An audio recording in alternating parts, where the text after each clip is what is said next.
The mist clung to the headstones like ghostly fingers as Martin Thorne, the town's gravedigger for 30 years, paused mid-shovel. Through the cemetery's morning haze, a figure knelt before the oldest section's weathered stones. The stranger's brush moved deliberately, restoring faded letters on a grave everyone had forgotten. Martin squinted, recognizing the name emerging from decades of neglect, a name the town council had specifically ordered removed years ago. A chill ran through him that had nothing to do with the autumn air. The truth, buried deeper than any coffin he'd ever lowered, was finally clawing its way to the surface. Don't forget to subscribe so you won't miss what happens next in this haunting tale of buried secrets. Martin Thorne had become as much a fixture of Millfield Cemetery as the ancient oak that shadowed its eastern corner. At 57, his weathered hands bore calluses earned from 3 decades of turning earth for the dead. The townspeople nodded respectfully when they passed him on the street, but few ever stopped to talk.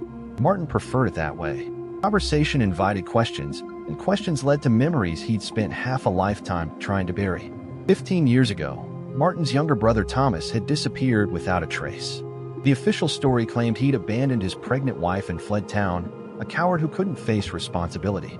Martin had defended his brother fiercely at first, insisting Thomas would never abandon family. But as weeks turned to months with no word, doubt had corroded his certainty like rust on an old shovel. All Martin wanted now was to serve the town quietly, to provide dignity in death that some had been denied in life. Each grave he dug was an act of atonement for failing his brother, for eventually accepting the town's judgment rather than trusting his own heart. Mayor Richard Blackwood approached as Martin stood frozen, watching the stranger restore the forbidden name. The mayor's expensive shoes looked absurdly out of place among the gravestones, his council pin gleaming on his lapel. "Problem here, Thorne." Blackwood's voice carried across the cemetery, drawing attention from the few morning visitors. "Someone's restoring the Sullivan headstone," Martin replied quietly. The mayor's face hardened. "I thought we settled this matter years ago. That name doesn't belong in our cemetery. Maybe we were wrong," Martin ventured, surprising himself. Blackwood laughed, the sound sharp enough to cut. "Still clinging to conspiracy theories? This is why the council keeps you digging holes instead of sitting in meetings." He raised his voice deliberately. "Everyone knows what happened to your brother, Martin. He ran just like Sullivan did. Some men just don't have the backbone to face their responsibilities." The small crowd of mourners turned to stare, their faces a mixture of pity and discomfort. Martin's cheeks burned as he gripped his shovel tighter, shame and anger warring within him as the stranger continued methodically painting, seemingly oblivious to the confrontation unfolding behind him. The stranger finally turned, revealing a woman's face weathered by time but with eyes sharp as flint. She stood, paintbrush still in hand, and faced Mayor Blackwood without flinching. "Public property," she said simply. "Historical preservation." Blackwood's smile tightened. "I don't believe we've met. Visitors to Millfield typically check in at Town Hall." "Eleanor Vance," she replied, offering no handshake. "I'm not visiting. I've returned." The name hit Martin like a physical blow. Eleanor Vance had been Thomas's high school sweetheart before he met his wife. She left town abruptly their senior year, with rumors of family trouble following her departure. "Well, Ms. Vance," Blackwood continued, his voice carrying for the benefit of onlookers, "you're defacing town property. Martin here will show you out, won't you, Martin?" Martin felt every eye on him, waiting. The shovel in his hand suddenly felt impossibly heavy. "I'm just doing my job, Mayor," he mumbled, unable to meet Eleanor's gaze. "Your job is whatever the council says it is," Blackwood reminded him, clapping a hand on Martin's shoulder with false camaraderie. "Remember who signed your checks, who approved that loan when you needed to fix your roof last winter." The gathered mourners shifted uncomfortably, but no one intervened. Martin's humiliation hung in the air like the cemetery's morning mist. "I'll handle this," Martin finally said, his voice barely audible. Eleanor packed her supplies slowly, deliberately, her eyes never leaving Martin's face. "You look just like him," she said quietly. "Same eyes." Blackwood's laugh cut through the moment.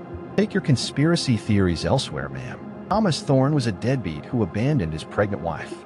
End of story. Is it?" Eleanor challenged, but Martin stepped between them. "Please," he whispered. "Just go." Later that afternoon, Martin found himself summoned to the town hall. The council chamber's polished wood and leather chairs made his dirt-stained clothes feel even more out of place. Blackwood sat at the center of the semicircular table, flanked by 4 other council members. "Martin," Blackwood began, his voice echoing in the nearly empty room, "we've had concerns about your work lately." "My work?" Martin asked, genuinely confused. I've never missed a day, never had complaints. It's about your judgment, Councilwoman Harris interrupted. Allowing vandalism in our cemetery reflects poorly on the town. I didn't allow anything, Martin protested. I was about to escort her out when you started entertaining her delusions about the Sullivan grave, Blackwood finished. The same grave connected to your brother's departure. The way he said departure made Martin's skin crawl. We're placing you on probation, Blackwood continued. 1 month, during which time you'll be supervised by my nephew, who needs the work experience. The final humiliation. 30 years of service, and now he'd be watched by a college kid who wouldn't know one end of a shovel from the other. That evening, Martin sat alone in his small house at the edge of town, surrounded by stacks of leather-bound journals. Few in Millfield knew of his meticulous record-keeping. Every burial, every visitor, every whispered conversation overheard while he worked. 30 years of the town's secrets, carefully documented in his precise handwriting. He pulled out a dusty album from beneath the floorboards, opening it to reveal newspaper clippings about Thomas's disappearance, alongside maps of the cemetery with certain plots marked in red. In the margin of one page, a note, Sullivan's grave, check depth. 2 voices, midnight, June 15, 2008. Martin's fingers traced the words as he remembered. He might dig graves for a living, but his true skill had always been unearthing what others tried to bury, not bodies, but truths. From the shadows of his office overlooking the town square, Judge Harmon watched Martin's humiliation through narrowed eyes. He picked up his phone, dialing a number only few possessed. The gravedigger's digging again, he murmured. Perhaps it's time we buried this properly. Martin knew that confronting Blackwood directly would be futile. The mayor had too much power, too many allies on the council. But Martin possessed something Blackwood couldn't control, decades of meticulously documented town secrets. The following morning, Martin arrived at the cemetery before dawn, his nephew's supervisor not due for hours. The early light cast long shadows across the headstones as he made his way to the maintenance shed. Inside, he unlocked a rusted filing cabinet that few knew existed, pulling out a leather-bound journal dated 15 years earlier. He flipped through the yellowed pages until he found what he was looking for, June 15, 2008. His handwriting was smaller then, more precise. Midnight. 2 men at Sullivan plot. Voices raised.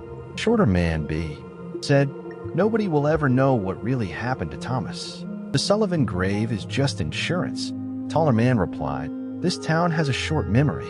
In 10 years, nobody will remember Thomas Thorne existed. Martin had been tending to a fresh grave nearby, hidden by a large oak tree. The men never saw him, but he recognized Blackwood's voice immediately. The other man had remained a mystery until now. Judge Harmon, he suspected. He continued reading his notes from the days following Thomas's disappearance. The official story was that Thomas had abandoned his pregnant wife and fled town. But Martin's journals told a different tale. Thomas had discovered something about the Sullivan family's death, something worth silencing him for. Martin tucked the journal into his jacket and walked to the Sullivan family plot. The stone Eleanor had been cleaning stood among 3 others, a family of 4, all supposedly killed in a house fire in 2007. He knelt beside the grave, running his fingers over the freshly revealed name, Michael Sullivan, 2002 to 2007. What did you see, Thomas? Martin whispered. What did you find out about this boy? A twig snapped behind him. Martin turned to find Eleanor standing there, clutching a small leather satchel. I knew you'd come back here, she said quietly. How did you know about the name? Martin asked. Eleanor approached slowly. Because Thomas told me. I wasn't just passing through town, Martin. I came looking for you. Me? Why? Because Thomas trusted you. Before he disappeared, he mailed me a letter to be opened if anything happened to him. It contained 2 names, yours and Michael Sullivan's. Martin's heart raced. You knew my brother. We worked together at the state medical examiner's office. I was a forensic pathologist before I retired. She knelt beside him. Thomas was investigating several suspicious deaths in small towns across the state. Millfield was one of them. Martin's mind reeled. His brother, the troublemaker who'd left town under a cloud of scandal, had been investigating deaths. The Sullivan family fire, Eleanor continued. Thomas believed it was staged to cover up something about the boy Michael. He was getting close to proving it when he vanished. Martin pulled out his journal. I've been keeping records. Everything I've seen and heard in this cemetery for 30 years. Eleanor's eyes widened. May I? As she flipped through the pages, Martin explained his system. Dates, times, observations, all meticulously cross-referenced. What had begun as a way to pass the lonely hours had evolved into a comprehensive chronicle of Millfield's buried secrets. "Martin, this is extraordinary," Eleanor whispered. "You've essentially created a shadow history of the town." "Look at this entry," Martin said, pointing to a page. 3 months after Thomas disappeared, Judge Harmon and Blackwood met here at midnight. Harmon said, "The Sullivan problem is contained, but we need to be sure about Thorne." Blackwood replied, "No body, no crime." Eleanor's face paled. "They're talking about Thomas." "I think so. And I think whatever Thomas discovered about Michael Sullivan got him killed." Eleanor reached into her satchel and pulled out a folded document. "This is what Thomas sent me, a copy of Michael Sullivan's original autopsy report. The official record shows the whole family died in the fire, but this report tells a different story." Martin unfolded the paper with trembling hands. The medical examiner's report clearly stated that Michael Sullivan had died from drowning, not smoke inhalation or burns. The date of death was 3 days before the house fire. "The fire was a cover-up," Martin whispered. "Yes, but for what?" That's what Thomas was trying to figure out when he disappeared. Martin's mind raced through possibilities. The lake? The Sullivan property backed up to Blackwood Lake. If Michael drowned there, then someone might be liable, Eleanor finished. Someone powerful. Martin flipped through his journal to entries from 2007. Here, Blackwood's son was home from college that weekend. There was a party at the lake house. "A party where a child drowned," Eleanor said grimly. "And then a fire to cover it up, a family silenced. And when your brother got too close to the truth, he became another secret to bury," Martin finished. The sound of a car engine interrupted them. Through the trees, Martin spotted his supervisor arriving, Blackwood's nephew, right on schedule. "We need to be careful," Martin said, closing his journal. "If they suspect we know anything, they'll bury us too." Eleanor nodded. "What's our next move?" Martin thought for a moment. "We need leverage, something public enough that they can't simply make us disappear." "The town archives," Eleanor suggested. "If there are property records connecting Blackwood to the Sullivan Lake house." "The archives are in the basement of the town hall," Martin said. "I have keys. I maintain the grounds there too." They agreed to meet that night. As Eleanor left, Martin approached his new supervisor, a lanky college student more interested in his phone than cemetery maintenance. "Morning, Mr. Thorne," the young man said without looking up. "Uncle Richard says I'm supposed to watch you work today." "Fine by me, Jason," Martin replied, shouldering his shovel. "I'll be clearing weeds by the north fence. Feel free to supervise from that bench." The day passed slowly. Martin worked methodically, keeping his distance from Jason while mentally cataloging everything he knew about the Sullivan case. By late afternoon, his muscles ached, but his mind was sharp with purpose. As the workday ended, Martin locked up the maintenance shed and headed toward his truck. He was surprised to find Judge Harmon leaning against it. "Evening, Martin," the judge said, his voice deceptively casual. "Heard about your probation. Shame, after all these years of service." Martin tensed. "Just a misunderstanding, I'm sure." "Misunderstandings can be dangerous things," Harmon said, studying his manicured nails, "especially when they involve digging up the past." The threat wasn't subtle. Martin remained silent. "You know," Harmon continued, "I always respected your brother. Ambitious, smart, perhaps too smart for his own good. Thomas always did ask too many questions," Martin replied carefully. "Indeed." Harmon straightened his tie. "Some questions are better left unasked, Martin, for everyone's sake." As the judge walked away, he paused. "By the way, the security system at Town Hall is being upgraded tonight. Maintenance has been notified to stay clear of the building." He gave Martin a meaningful look. Wouldn't want any accidents. Martin understood immediately. Judge Harmon was warning him, but also giving him a window. The security system would be down tonight. Later, as darkness fell over Millfield, Martin sat in his truck outside the town hall, Eleanor beside him. He recounted his conversation with Harmon. "He's playing both sides," Eleanor whispered. "Why would he help us?" "I don't know," Martin admitted. "But right now, it's our only chance." They slipped into the darkened building through the service entrance. Martin's keys granted them access to the archives, where decades of town records lay, waiting to reveal their secrets. "We have until morning," Martin said, pulling out his flashlight. "Let's find out what happened to Michael Sullivan and to my brother." As they began searching through the dusty files, Martin felt a strange sense of purpose. For 30 years, he had quietly recorded the town's secrets while digging its graves. Now, finally, he was unearthing the truth. So what about you? I'm curious to know where you're watching this story unfold from. Drop a comment below telling me what part of the world you're tuning in from. The file cabinet drawer slid open with a metallic groan. Inside, Martin found a sealed envelope marked Sullivan/Thorne Confidential. His hands trembled as he extracted a blood-stained photograph showing Judge Harmon standing over two bodies, his brother Thomas and Michael Sullivan. Martin stared at the photograph, his blood running cold. The image was unmistakable. Judge Harmon standing over the bodies of Thomas and Michael Sullivan, his expression not one of shock or horror, but of cold calculation. The blood spatters on his otherwise immaculate suit told a story that had been buried for 3 decades.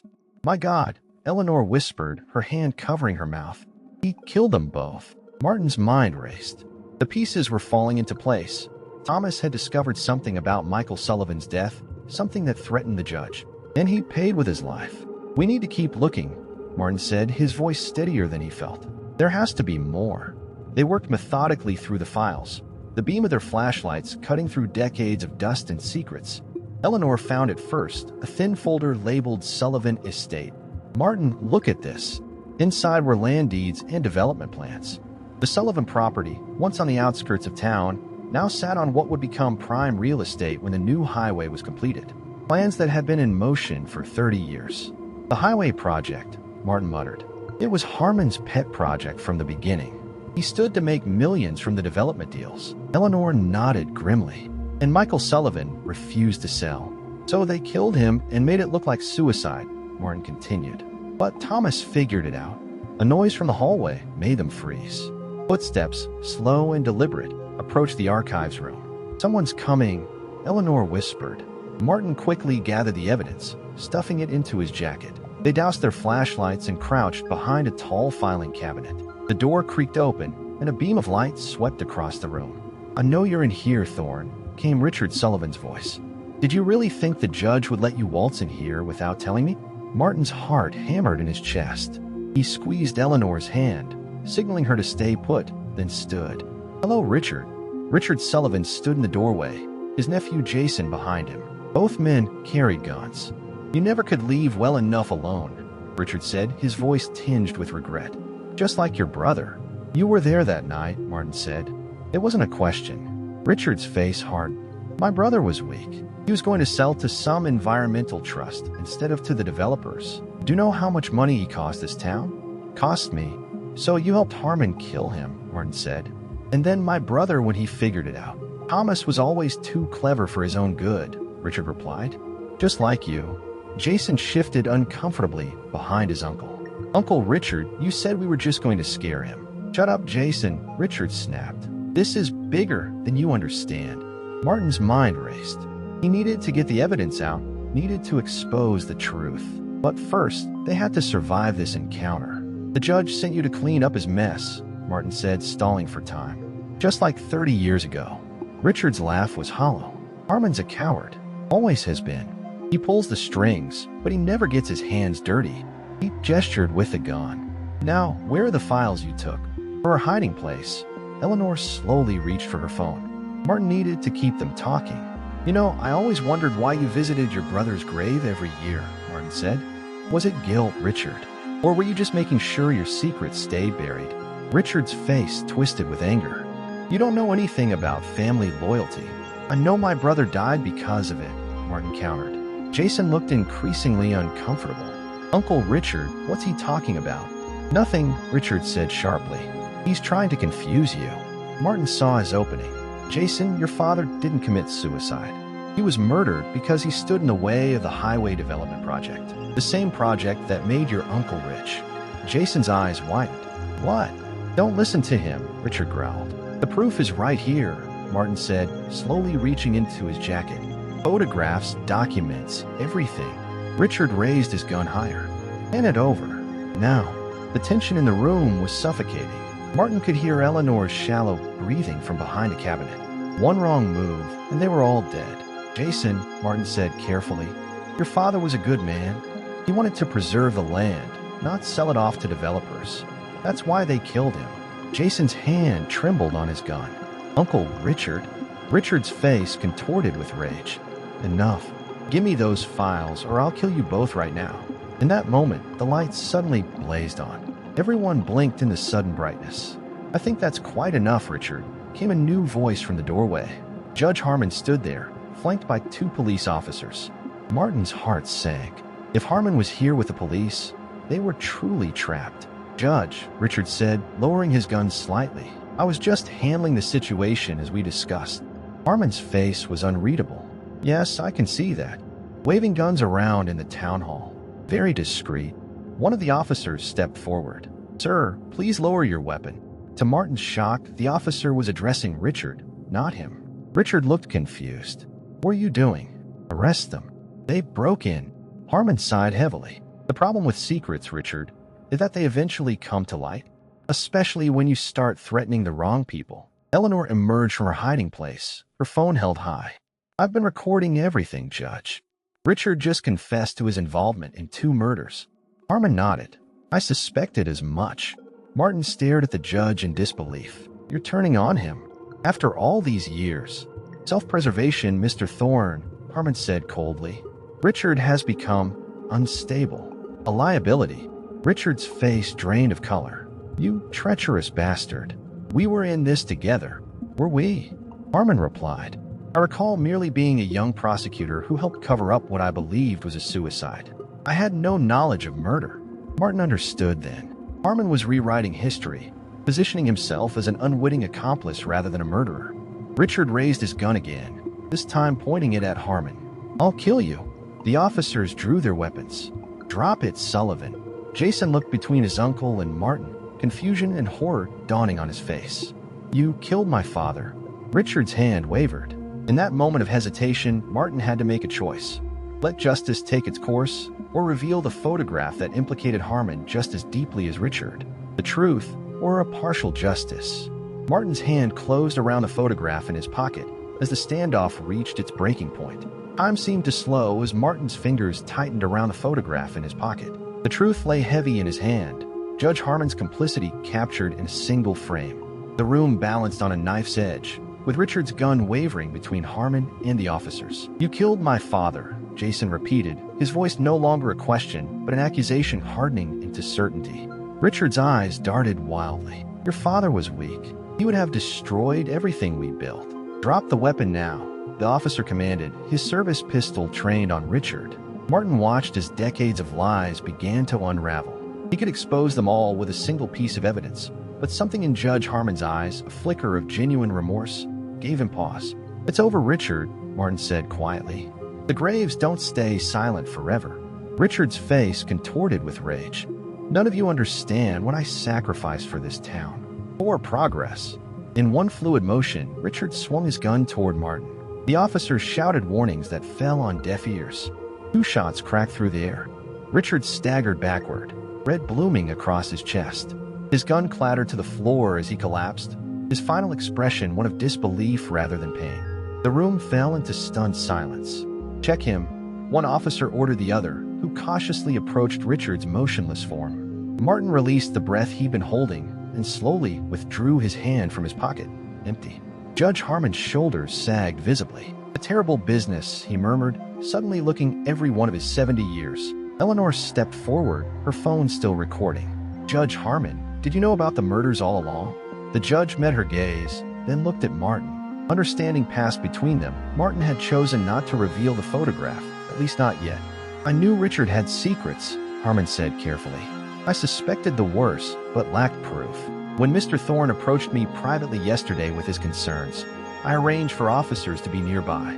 It was a masterful rewriting of history, delivered with the conviction of a man who had spent decades in courtrooms. Martin recognized the calculated risk Harmon was taking, positioning himself as a reluctant hero rather than accomplice. Jason knelt beside his uncle's body, tears streaming down his face. All these years, he told me my father abandoned us. Martin approached him, placing a gentle hand on his shoulder. Your father loved you, Jason. He died trying to protect something precious. The paramedics arrived, but it was too late for Richard Sullivan. As they covered his body, Judge Harmon pulled Martin aside. The photograph, he whispered. What will you do with it? Martin studied the old man's face. Justice comes in many forms, Judge. Richard paid the ultimate price for his crimes. What price are you willing to pay? Harmon's expression hardened. I was young, ambitious. I made mistakes. Mistakes that cost lives, Martin countered. After a long moment, Harmon nodded. I'll announce my retirement next week, and I'll ensure the cemetery remains untouched, protected as a historical site. The highway will be rerouted, and a full confession to certain oversights in the original investigation, Harmon conceded. Nothing more. It wasn't perfect justice, but Martin recognized it was perhaps the most complete justice they could hope for. The town would keep its secrets, but the graves would remain undisturbed. As dawn broke over Oak Ridge, Martin watched Eleanor comforting Jason, who clutched his father's restored gravestone. The freshly painted name gleamed in the morning light, truth restored, if not fully avenged. Some wounds would never completely heal, but at least now they could begin to close properly. 3 months after the Sullivan case rocked Oak Ridge, Martin found himself settling into a new rhythm. The cemetery had become a place of peace again, with visitors coming to pay respects rather than whisper about scandals. His small cottage at the edge of the grounds felt more like home than ever. He developed the habit of having coffee with Eleanor every Thursday morning at the local diner. Their conversations had evolved from case details to personal histories, shared dreams, and occasional laughter. Today, she'd mentioned the possibility of writing a book about the town's buried secrets. Not everything, she assured him. Just enough truth to honor those who were silenced. Judge Harmon had kept his word, retiring with a carefully worded statement about regrettable oversights in past cases. The highway was being rerouted, and the cemetery had been designated a protected historical site. As Martin tended to the graves that afternoon, he felt the weight that had pressed on his shoulders for years finally lifting. The truth hadn't come without cost, but some measure of justice had been served. While raking leaves near the oldest section of the cemetery, his tool struck something metallic. Kneeling down, Martin brushed away soil to reveal a small, tarnished locket half buried in the earth. Inside was a faded photograph of a woman he didn't recognize and an inscription, "Remember Blackwater Mine?" He'd never heard of any mine near Oak Ridge. If you enjoyed this mysterious journey through Oak Ridge's dark past, please subscribe and like this video. Share your thoughts in the comments. What do you think Martin will discover about Blackwater Mine?